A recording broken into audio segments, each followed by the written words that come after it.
कि मन करेगा जैसी कोई नीति लिया हुए। एक बच्चा स्कूल आने तक कितनी मेहनत करता है इस स्कूल तक पहुंचने तक, भैया दिखाओ। ये कीच खच्चर नाली खरंजे में से, धूप पेशाबों में से निकल के नहीं आ, और लाइटों के डर से निकल के पहुंचता है साहब, और आप स्कूल को बंद किए दे रहे। आओ जरा दिखाओ इस बच्ची के पैरों को, ये स्कूल जाने के लिए इतनी परेशान है, तो देखो इसके पैरों की हालत, ये पागल हो रही है, पर स्कूल कह रही है मुख्यमंत्री जी मेरी स्कूल को बंद मत करिए बेटा, रोजाना स्कूल जाती हो इसी पानी में से। आप क्या कहना चाहती हैं, मुख्यमंत्री बंद कर दें स्कूल को? नहीं आपके को नहीं, तो आपसे निवेदन है बॉस, करने तो प्राइवेट में तारा मारो, समझ नहीं देंगे पड़ेगा यहाँ में। और ये जानते हैं कि अगर ये पढ़ जाएगा लिख जाएगा तो फिर ये रोजगार मांगेगा, ये अधिकार मांगेगा, ये न्याय मांगेगा, और ये न्याय दे नहीं सकते, ये अधिकार दे नहीं सकते हैं, इसलिए ये स्कूल बंद करने का काम कर रहे हैं।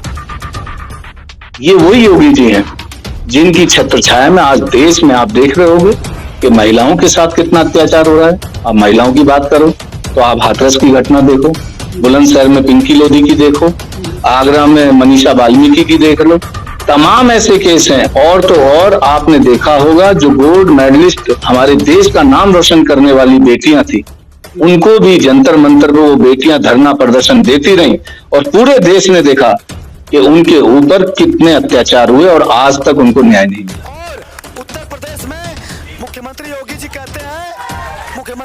कहते हैं कि स्कूलों को मर्ज किया जाना चाहिए। 27,000 के करीब स्कूल बंद किए जा रहे हैं। योगी जी क्या गुनाह हम लोगों का है?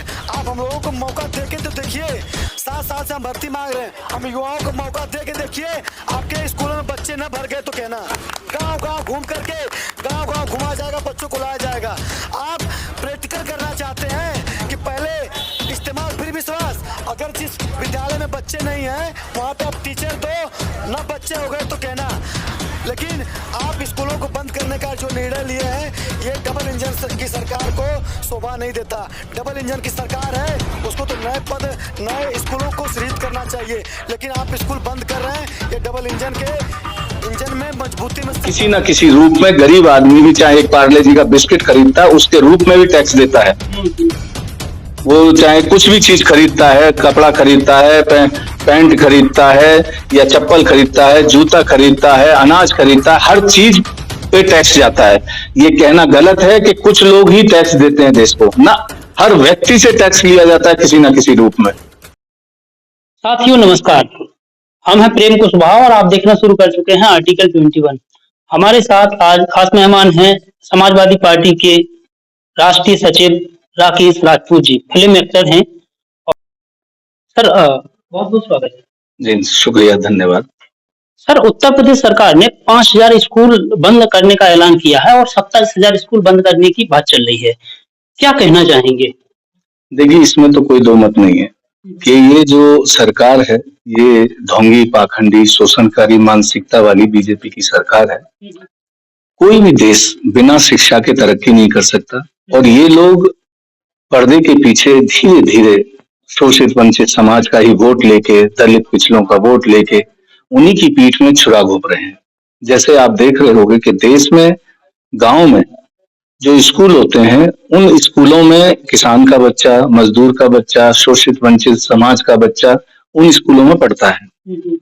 और ये जानते हैं कि अगर ये पढ़ जाएगा लिख जाएगा तो फिर ये रोजगार मांगेगा, ये अधिकार मांगेगा, ये न्याय मांगेगा, और ये न्याय दे नहीं सकते, ये अधिकार दे नहीं सकते हैं, इसलिए ये स्कूल बंद करने का काम कर रहे हैं। Sir, doctor B R. Ambedkar ji ने कहा है कि शिक्षा वो शेरनी का दूध है जो पिएगा वो धाड़ेगा। दूसरी तरफ उन्होंने ही कहा है कि एक विद्यालय खोलना 100 जेलों के ताले लगाने के बराबर है। दूसरी तरफ प्रदेश सरकार ने स्कूल पे ताला डाल के नई शराब की दुकानें खोलने का ऐलान जो किया है और खोल रहे हैं। किस तरफ ये युवाओं को ले जाना चाहते हैं, किस तरफ ये देश को ले जाना चाहते हैं? देखिए, मैंने जैसे कहा कि इनकी जो मानसिकता है वो शोषणकारी मानसिकता है।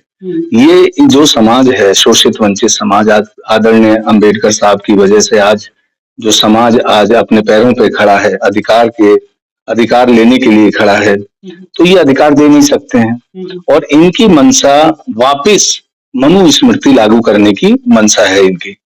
और ये पूरी तरह जानते हैं कि आज पिछड़ा, दलित, ये जाग चुका है और अब इसको गुमराह करने के लिए कभी कभी ये कावड़ सेवा की तरफ, धर्म के ऊपर, जाति के ऊपर डाइवर्ट कर देते हैं। और मैं आपसे कहूं कि ये आप देख रहे हो, पीछे आपने आदरणीय योगी जी का बयान सुना होगा। आदरणीय इसलिए क्योंकि उन्होंने जो चोला पहना हुआ है, इसलिए कि उन्होंने 2017 में जब सरकार बनी बीजेपी की, तब उन्होंने लखनऊ में ओबीसी महासभा के अंदर एक ऐलान किया था कि एटा में बनने वाला मेडिकल कॉलेज वीरांगना अवंतीबाई लोधी जी के नाम से रखा जाएगा। ये वही मुख्यमंत्री जी हैं जिन्होंने ऐलान किया और फिर एटा में आए और 1 साल बाद राज्य के मेडिकल कॉलेज के नाम से अनाउंस करके चले गए। उस दौरान मैंने कासगंज में, एटा में लोगों को जागरूक किया और उन्हें बताया कि आप ये समझिए कि आप उस वीरांगना अवंतीबाई लोधी जो 1857 में अंग्रेजों के खिलाफ लड़ी थी, वो केवल लोधी समाज के लिए नहीं लड़ी थी, वो देश की आन बान और शान के लिए अपने प्राणों की आहुति दी। उस वीरांगना माता के खिलाफ इन्होंने षड्यंत्र रचा। या तो आपको सम्मान देना नहीं था, और अगर आप सम्मान दे नहीं सकते तो अपमान करने का भी आपको अधिकार नहीं है।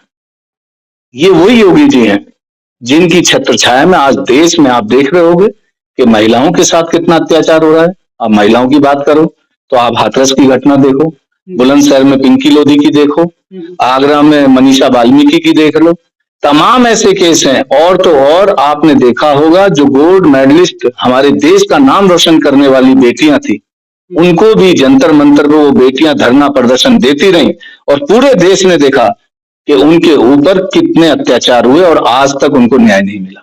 ये तो मैं महिलाओं की बात बता रहा हूं आपको बीजेपी के शासन में। दूसरी तरफ आप किसानों की बात करते हैं, आप किसानों के ऊपर देखिए 2019 में धरना प्रदर्शन दे रहे किसान, उनको क्या क्या शब्दों से इन्होंने नहीं नवाजा और लगभग 1000 किसान धरना देते हुए शहीद हो गया। किसानों को भी न्याय नहीं दे पाए ये लोग। दूसरी तरफ जवान की आप बात करते हो, जवान जो बॉर्डर पे हमारे किसान का बेटा देश की रक्षा करता है, उसकी नौकरी के साथ खिलवाड़ किया, 4 साल की नौकरी। और तो और आप शिक्षा की बात करते हो, शिक्षा मित्र 69,000। तो आप सोच सकते हो कि हमारे समाज में, हमारे देश के अंदर ये बीजेपी एक, जैसे कहते हैं ना, मीठी मीठी बातें करके और ज्यादा मीठी मीठी बातें करके डायबिटीज हो जाती है, पूरा शरीर खोखला हो जाता है। उसी प्रकार से देश को आज बीजेपी ने पूरी तरह से खोखला कर दिया है। एक सवाल ये है कि इस तरीके से रेफरेंस आया है कि साहब स्कूल में मास्टर पढ़ाना नहीं चाहते या पढ़ाते नहीं है, उनके सोते हुए फोटो आए। यहाँ पे फॉल्ट किसका है, मैनेजमेंट का या टीचर्स का? नहीं, इसमें कोई दो मत नहीं है। प्रशासन और जो शासन है, अगर शासन में राजा ऐसा होगा तो प्रशासन चलेगा कैसे? वो भी घंटी बजाएंगे, ताली बजाएंगे। कोरोना में आपने देखा, थाली थाली घंटा बजाने से तो कोरोना भगा रहे थे ये लोग। तो देश को ये देंगे क्या? ये गलती किसकी है? यही 5000 स्कूल बंद करने की जो नौबत आई है, इसमें गलती किसकी है? आपको शायद याद है, आप ध्यान से सोशल मीडिया पे जाइए और पीछे जाएंगे तो आदरणीय योगी जी ने एक ऐलान किया कि हर गांव में मधुशाला खोली जाएंगी। तो मधुशाला किनके लिए खोली जाएंगी? जो शोषित वंचित समाज है वो दारू पिएगा और दारू के दम पे ये उनका वोट हक आएंगे और उनको केवल नशे में रखेंगे, जिससे वो अपने समाज का, अपने बच्चों का कहीं कोई विकास ना कर सके। बस इनके हैंड टू माउथ रहेंगे, ये जाएंगे मधुशाला के 1-2 बोतल दिया करेंगे और उनका वोट उनसे ऐंठ लिया करेंगे। इनकी मानसिकता वो है। और क्यों स्कूल बंद कर रहे हैं ये इतनी मुश्किल से? जैसे आपने जो बात कही कि आदरणीय अंबेडकर साहब ये कहते थे, आदरणीय ज्योतिबा फूले साहब ये कहते थे, सावित्रीबाई फूले। आज देश में ये जो महापुरुष हुए, ये कौन से समाज से थे? पहले तो किसी महापुरुष को समाज से नहीं जोड़ना चाहिए। कोई भी महापुरुष हो वो किसी ना किसी समाज में तो जन्म लेगा। लेकिन इनकी सौतेली मानसिकता से इन्होंने महापुरुषों को वो सम्मान नहीं दिया जो उनको सम्मान मिलना चाहिए था। आज अगर देश में राष्ट्रपति महिला बनती है, प्रधानमंत्री महिला बनती है, मुख्यमंत्री महिला बनती है, तो ये सारा श्रेय आदरणीय ज्योतिबा फूले जी, आदरणीय सावित्रीबाई फूले जी को जाता है।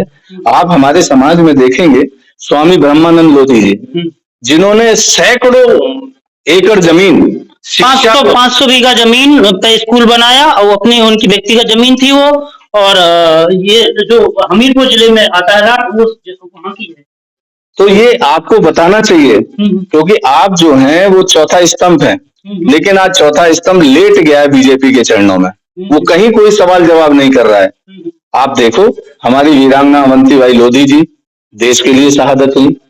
हाँ, शिक्षा के लिए हजारों बीघा जमीन आदरणीय स्वामी ब्रह्मानंद लोधी जी ने शिक्षा संस्थान को दान कर दी।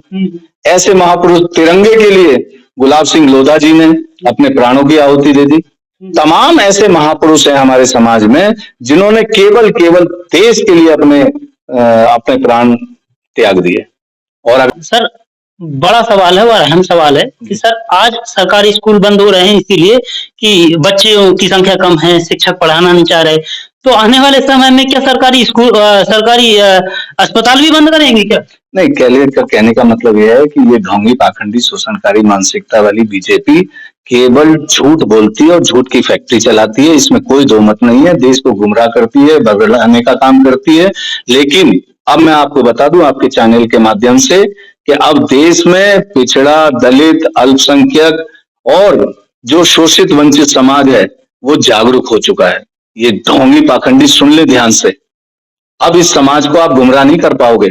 आदरणीय अखिलेश यादव जी के नेतृत्व में उत्तर प्रदेश में 2027 में सत्ताधीश होंगे आदरणीय अखिलेश यादव जी, मैं ये दावे से कहता हूं आपको। स्कूल बंद होने की बात आई तो न विपक्ष की तरफ से प्रतिक्रिया आ रही है न जनता की तरफ से। अगर 5 किलो राशन बंद होगा तो क्या समाजवादी पार्टी का स्टैंड होगा तो या क्या जनता का होगा? नहीं, देखिए, हम तो कह रहे हैं आदरणीय अखिलेश यादव जी की सरकार आने दीजिए, शिक्षा के संस्थान और खुलेंगे, बंद तो छोड़ दीजिए, और खुलेंगे। और जो शोषित वंचित समाज है, ये जो राशन की प्रक्रिया है ये उनके लिए है जो बहुत गरीब हैं। और राशन की प्रक्रिया कोई फ्री में नहीं दी जाती है, वो किसी ना किसी रूप में गरीब आदमी भी चाहे एक पार्ले जी का बिस्किट खरीदता है उसके रूप में भी टैक्स देता है।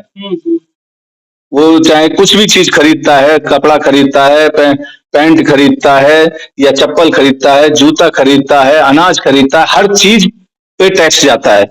ये कहना गलत है कि कुछ लोग ही टैक्स देते हैं देश को, ना, हर व्यक्ति से टैक्स लिया जाता है किसी ना किसी रूप में।